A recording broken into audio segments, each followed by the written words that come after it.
Good morning everyone. So today I came across one of the very important tool that helps you to rate and check the UI and the UX of your website or the SaaS platform that you are currently building. So I'll just give you a live demonstration of this SaaS platform, uh, of this rating DesignMeter, the name of the platform that I've used to check the UX and the UI score of my SaaS platforms or my startup that I'm currently building is the DesignMeter. I will just drop the link in the comment section, pin it.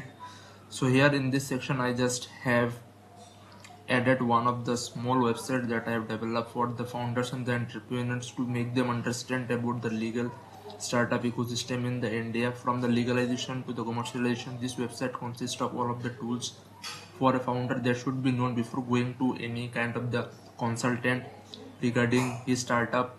A procedure being before started, it will help you guide. It will help. It's like a guide that helps you step by step.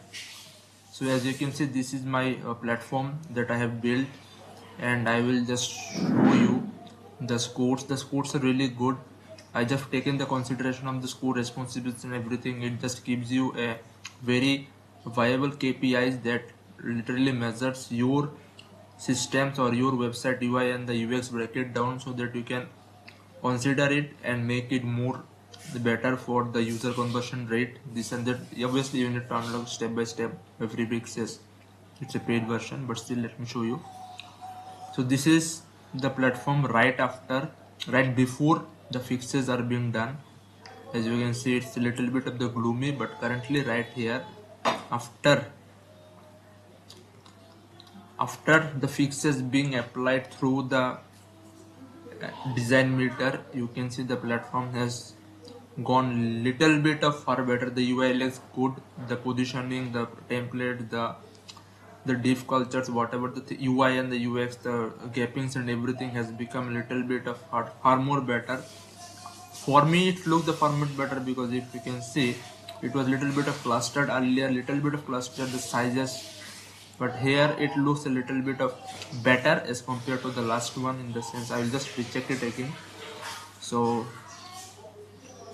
this is just all about the DesignMeter. I will be asking all of the my UI UX designer and developer out there who are currently facing struggles with the clients to make sure that their customizations are being done based on the mouth of the word. Rather ask you to go to this DesignMeter and fix the things, because DesignMeter gives you a very decent breakdown of the UI metrics and the UX metrics that will help you to make far more better websites in the near future. Thank you very much. Have a good day.